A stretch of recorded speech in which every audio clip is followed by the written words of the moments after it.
A simple elderly woman mocked at a fashion boutique.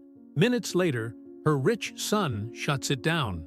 Margaret Wilson had always been a woman of simple tastes. At 73, she still lived in the same modest two-bedroom house in Westbrook, Connecticut, where she had raised her only son, David. Her wardrobe consisted mainly of comfortable slacks, practical sweaters, and sensible shoes, clothing chosen for utility rather than fashion. Today was special, though. David was flying in from San Francisco for her birthday weekend. He rarely made it back east these days, consumed by his technology company that had grown from a small startup in his garage to a billion-dollar enterprise. Despite his success, Margaret had never asked him for anything, continuing to live frugally on her teacher's pension. "I need something nice to wear to dinner," she murmured to herself while browsing through her closet. David had mentioned reservations at the Westford, the most exclusive restaurant in the state. Her best outfit, a navy pantsuit she'd worn to her retirement party 5 years ago, wouldn't do. The mall in downtown Hartford seemed the logical choice. Margaret rarely ventured there, preferring the familiar family-owned shops in her neighborhood. But this occasion called for something special. With her worn leather purse clutched tightly under her arm, she boarded the local bus. The gleaming storefronts of Riverview Mall intimidated her immediately.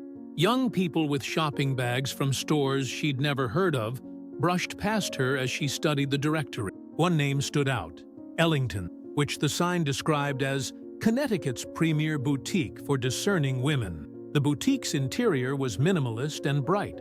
All white walls, gleaming marble floors, and carefully placed mannequins wearing outfits that cost more than Margaret's monthly pension. Soft classical music played overhead. Only 3 other customers browsed the racks, all impeccably dressed. 2 saleswomen stood behind a glass counter. The younger one, with sleek blonde hair and immaculate makeup, glanced at Margaret, then whispered something to her colleague.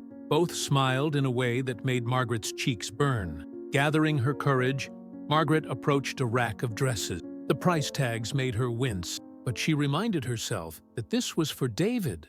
20 minutes passed as she carefully examined each option, eventually selecting a simple navy dress with 3/4 sleeves that seemed the least intimidating option. "Excuse me," she said, approaching the blonde saleswoman. "Could I try this on?" The woman, Vanessa, according to her nameplate, looked Margaret up and down, taking in her worn coat and practical shoes. "Ooh, that particular dress is part of our premium collection," she said, her voice dripping with condescension. "It's priced at $1,295. Margaret swallowed hard. "Yes, I saw the price. I'd still like to try it on, please." Vanessa exchanged another look with her colleague. "Our fitting rooms are currently being reorganized. Perhaps you might find something more suitable at Macy's. They have a lovely selection for women of a certain age and budget." The humiliation hit Margaret like a physical blow. She felt her face flush as the other customers glanced in her direction. In that moment, she was transported back to her childhood.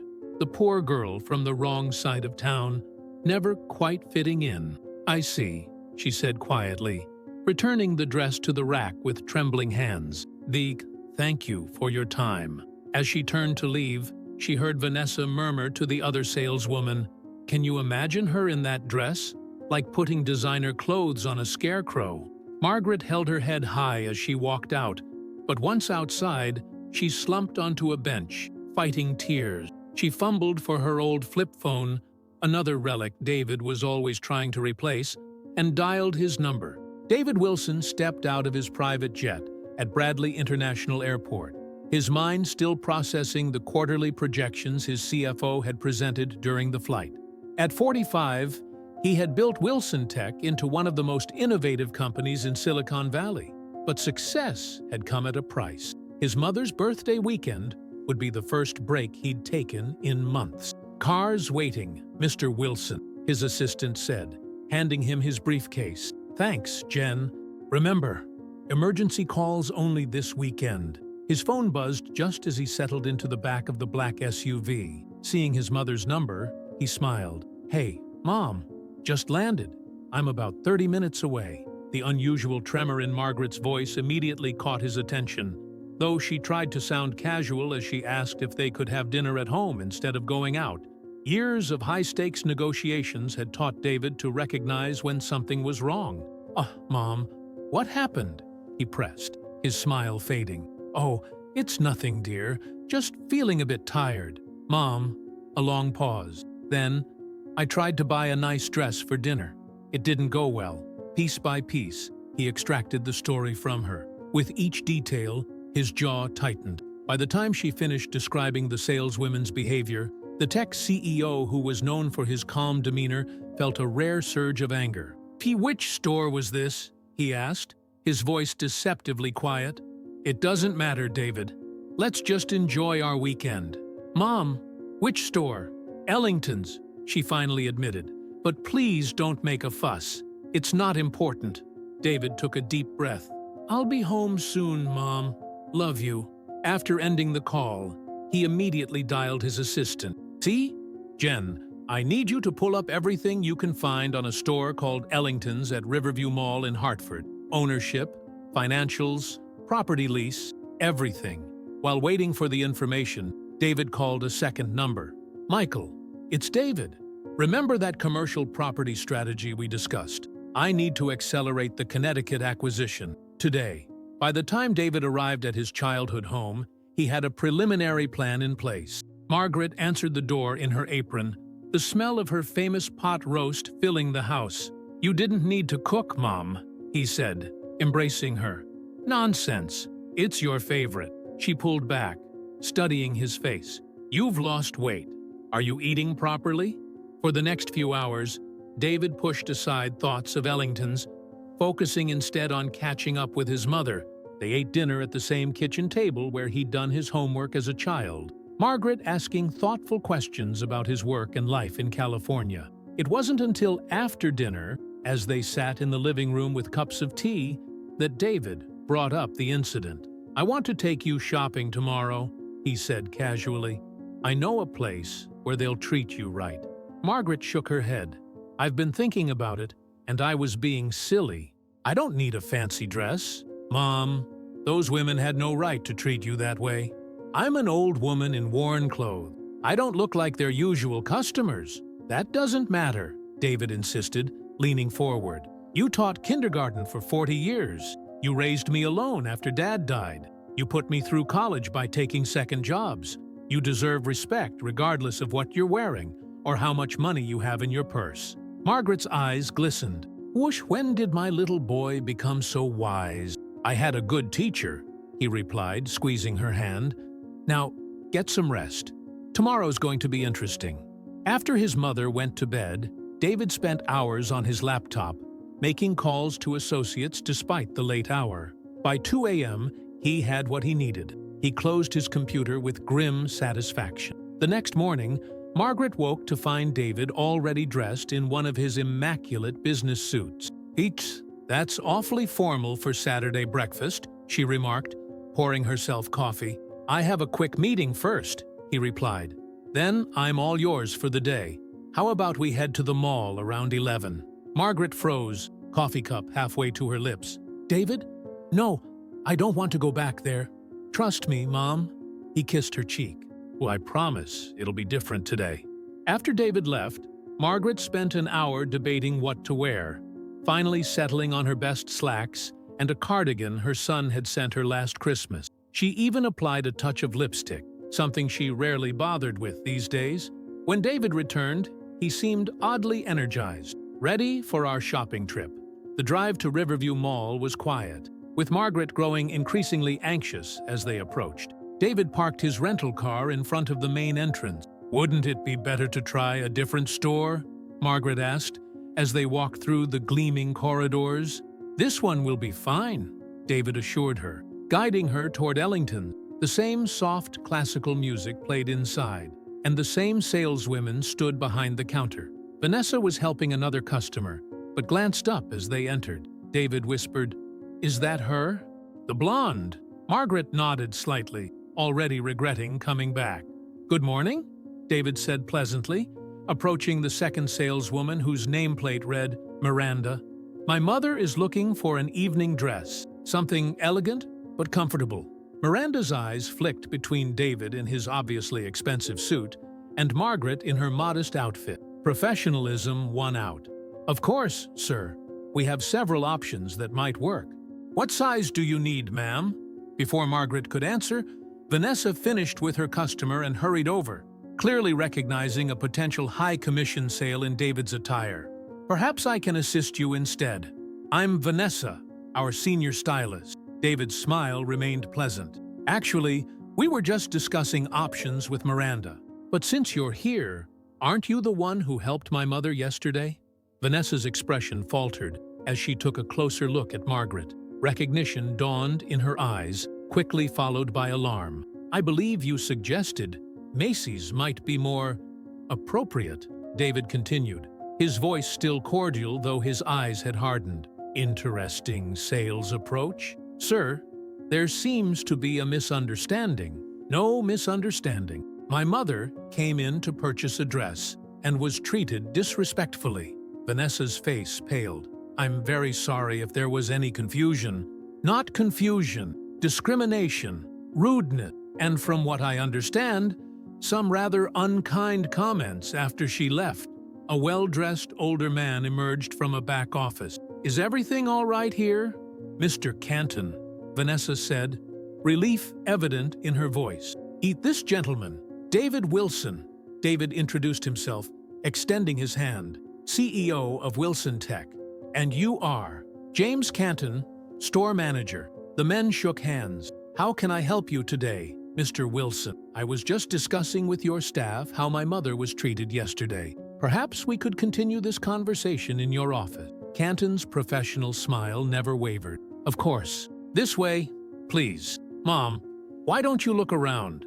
David suggested. Miranda will help you find something nice. As David followed Canton to the back, Margaret found herself ushered toward the dress racks by a now extremely attentive Miranda, leaving a visibly shaken Vanessa behind the counter. What about this one? Miranda suggested, holding up an emerald green dress. The color would complement your eyes beautifully. For the next 30 minutes, Margaret tried on several dresses, eventually settling on a simple but elegant black dress that even she had to admit looked quite nice on her. Meanwhile, in Canton's office, a very different transaction was taking place. James Canton leaned back in his chair, his expression a mixture of disbelief and growing alarm as David laid out the events of the previous day. Mr. Wilson, I want to sincerely apologize for your mother's experience. This doesn't reflect our company values, and I assure you Vanessa will be disciplined appropriately. David nodded, his expression neutral. I appreciate that, but I'm curious. What are your company values exactly? Because I spent some time looking into Ellington's last night. He opened his briefcase and removed a folder. 3 complaints filed with the Better Business Bureau in the past year, all citing discriminatory treatment toward older customers or those perceived as unable to afford your merchandise. A 1-star average on consumer review sites, with multiple mentions of elitist staff behavior. He slid the papers across the desk. Is that the reputation you're aiming for? Canton's professional veneer cracked slightly. Those are isolated incidents that don't represent my concern, David interrupted. Isn't just how my mother was treated. It's the culture that allows employees to believe such behavior is acceptable. I understand, and again, I apologize. Perhaps I could offer a store credit or discount. David smiled thinly. I don't think you understand. I'm not looking for compensation. He pulled out another document. I'm here to inform you that as of 9 o'clock this morning, Riverview Capital Partners has acquired the majority interest in Ellington Luxury Brands, your parent company. The color drained from Canton's face. What? Riverview Capital is a subsidiary of Wilson Investment Group, which I happen to own. We've been looking to expand our retail holding, and your parent company had been struggling financially. The board was quite receptive to our offer. Canton swallowed hard. You bought the entire company because of how your mother was treated. No, David corrected. I was already considering the acquisition. Your company's financial troubles made it a potential target. Yesterday's incident just accelerated the timeline. He leaned forward. Sati, as the new majority stakeholder, I've ordered a comprehensive review of all Ellington stores, with particular focus on company culture and customer service practices. The results will determine which locations remain open. Canton's hands trembled slightly as he processed the implication. And this store? That depends on several factors, including how well you address the current issues. David stood, buttoning his suit jacket. I'll expect a detailed plan on my desk by Monday, outlining how you intend to reshape the culture here. If it's satisfactory, you might keep your job. As David turned to leave, Canton cleared his throat. Mr. Wilson, if I may, your mother. The dress? There will be no charge. Of course. David paused at the door. My mother will pay full price for whatever she chooses. She can afford it. That's not the point. The point is that no one should be judged by their appearance or assumed wealth. He fixed Canton with a steady gaze. Remember that if you want to keep this store open. Out in the main showroom, Margaret twirled slightly in front of a mirror, admiring how the black dress complemented her figure. You look beautiful, Mom, David said, approaching. It's nice, isn't it? But David, look at the price tag. It's ridiculous. It's your birthday present, and you deserve it. As they approached the register, Vanessa stepped forward nervously. I'll take care of this for you. David nodded. Thank you. The transaction proceeded in awkward silence until Vanessa handed over the elegantly wrapped package. Mrs. Wilson, she said hesitantly, I want to apologize for yesterday. My behavior was inexcusable. Margaret studied the young woman's face, seeing genuine remorse. We all make mistakes, dear. The important thing is learning from them. Outside the store, Margaret turned to her son. What did you say to the manager? He looked terrified when he came out of his office. David smiled innocently. Just a little business discussion. David Alexander Wilson, what did you do? He looped his arm through hers as they walked. Nothing that wasn't already in motion. Now, how about lunch? I hear there's a great Italian place on the upper level. Margaret knew her son well enough to recognize when he was deflecting. You bought the store, didn't you? David looked surprised. How did you? You forget I raised you. I know that look. It's the same one you had when Tommy Peterson bullied your friend Raj in 5th grade, and suddenly Tommy's family's landscaping contract with your father's company was canceled. David laughed. I can't get anything past you, can I? So you did buy it, the entire store. Well, technically, the parent company. It was a sound investment. Margaret shook her head, both exasperated and touched. You didn't have to do that. I know. David squeezed her hand.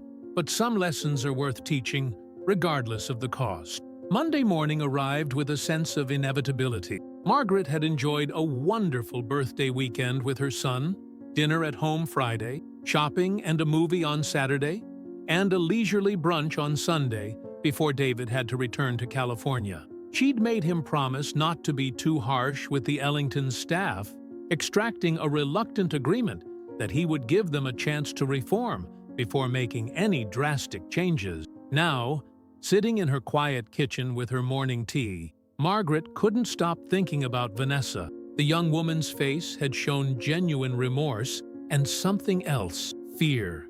Margaret recognized it from her teaching days, the look of someone suddenly confronting consequences they hadn't anticipated. After finishing her tea, Margaret made a decision. She dressed carefully, putting on her new black dress and a simple strand of pearls that had been her mother's. A quick application of lipstick and a spritz of perfume later, she was ready.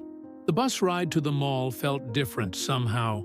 Perhaps it was the confidence that came from her weekend with David, or maybe it was the knowledge that she was about to do something unexpected.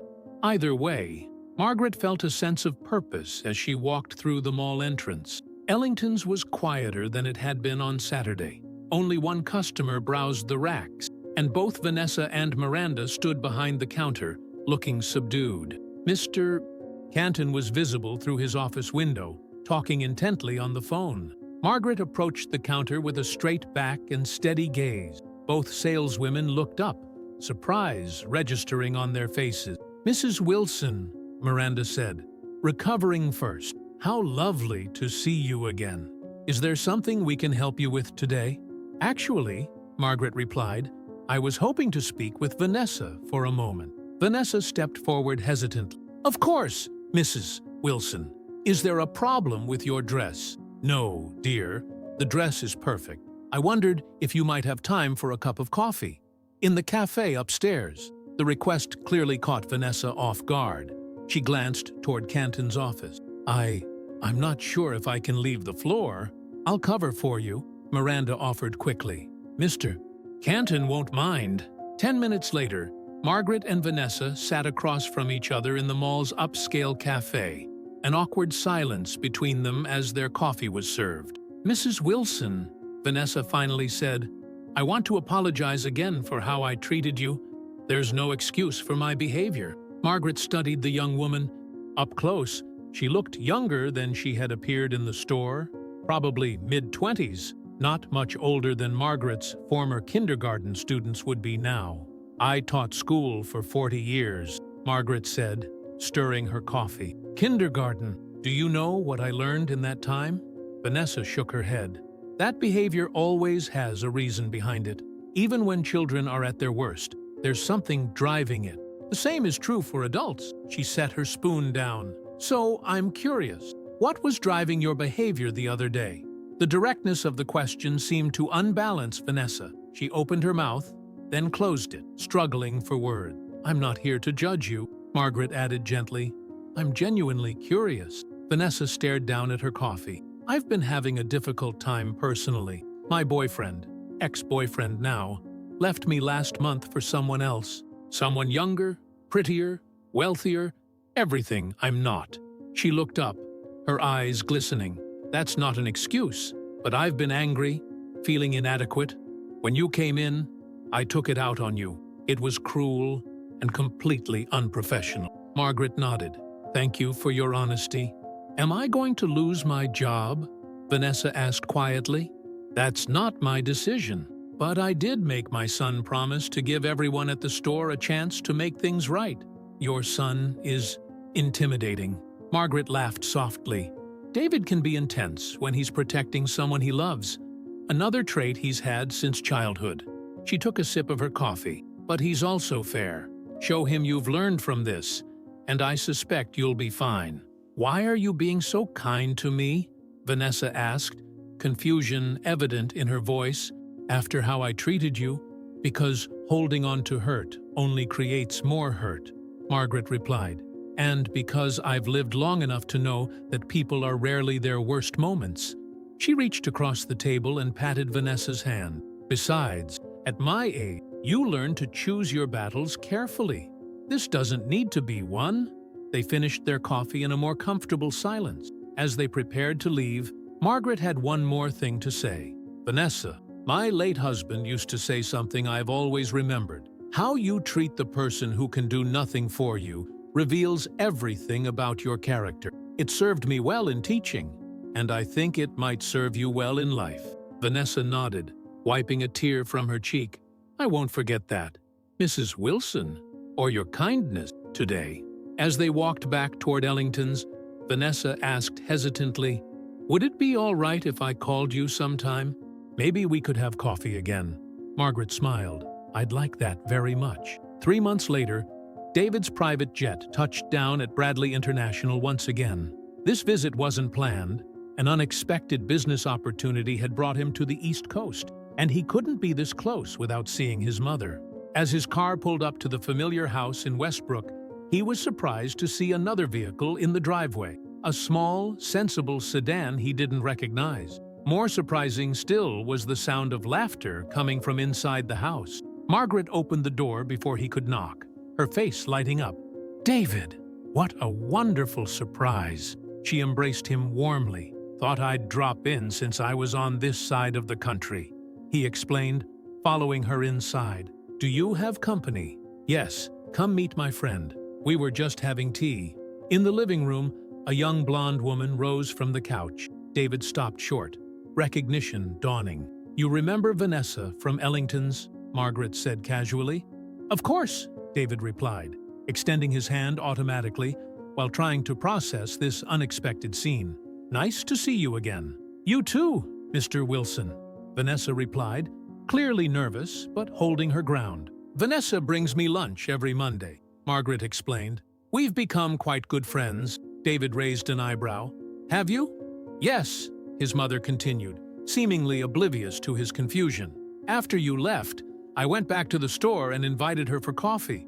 We've been meeting regularly ever since." "I should probably go," Vanessa said, reaching for her purse. "Let you two catch up." "Nonsense," Margaret insisted. David just arrived, and we were about to have pie. I made apple, your favorite," she added, looking at her son. 15 minutes later, David found himself in the surreal situation of eating pie with his mother and the saleswoman who had insulted her 3 months earlier. More surreal still was watching their easy rapport, the genuine affection evident in their interaction. "How are things at the store?" he finally asked Vanessa. "Much better," she replied. "Mr. Canton implemented all the changes you requested. We've had training on inclusive customer service, and our customer satisfaction scores are up significantly." "She's being modest," Margaret interjected. "Vanessa was promoted to Customer Experience Manager last month. She's developed a whole new training program for the staff." David looked at Vanessa with new interest. "Really?" Vanessa nodded. "After what happened with your mother, with Margaret, I realized how much damage a toxic retail environment can do. I wanted to be part of the solution." "She's making quite a difference," Margaret said proudly. "Tell him about the community initiative, dear." "We've started a program called Style for All," Vanessa explained. "Seat. Once a month, we open the store after hours for special styling sessions for customers who might feel intimidated in a traditional luxury retail environment. Older clients, plus-sized individuals, people with disabilities. We provide personal styling at no charge, with no pressure to purchase." David was genuinely impressed. "That's not what I expected." After they finished their pie, Vanessa insisted on helping Margaret with the dishes before leaving. When they were alone in the kitchen, David turned to his mother. "You never mentioned any of this in our calls." Margaret smiled as she dried a plate. "Would you have approved?" "Honestly, probably not at first." He leaned against the counter. "You're a remarkable woman, Mom. Most people would have held a grudge." "Grudges are heavy things to carry at my age," she replied with a wink. "Besides, Vanessa needed a friend as much as I did. Sometimes the universe works in strange ways." Later, after Vanessa had left with promises to return the following Monday, David sat with his mother in the living room. "The quarterly reports from Ellington's have been impressive," he admitted. "Revenue is up 15% across all stores. Customer reviews have improved significantly. I attributed it to the management changes, but I never realized you were involved." Margaret laughed. "I'm hardly involved in the business side. Vanessa and I just talk. Sometimes that's all people need. Someone to talk to who sees them clearly and still accepts them." David shook his head in amazement. "You know, when I bought that company, I was thinking about justice, maybe even a little revenge, and I found friendship instead," Margaret finished. "Much better return on investment, don't you think?" As the evening sun cast long shadows through the windows of the modest house in Westbrook, David Wilson, Billionaire CEO, feared business negotiator, conceded that his mother's approach had yielded results his money and power never could have achieved. "You've always been the better investor, Mom," he said softly. "You invest in people, and that pays dividends money can't buy." Margaret reached over and squeezed his hand. "That's because I had the very best return on investment a mother could ask for, sitting right here beside me."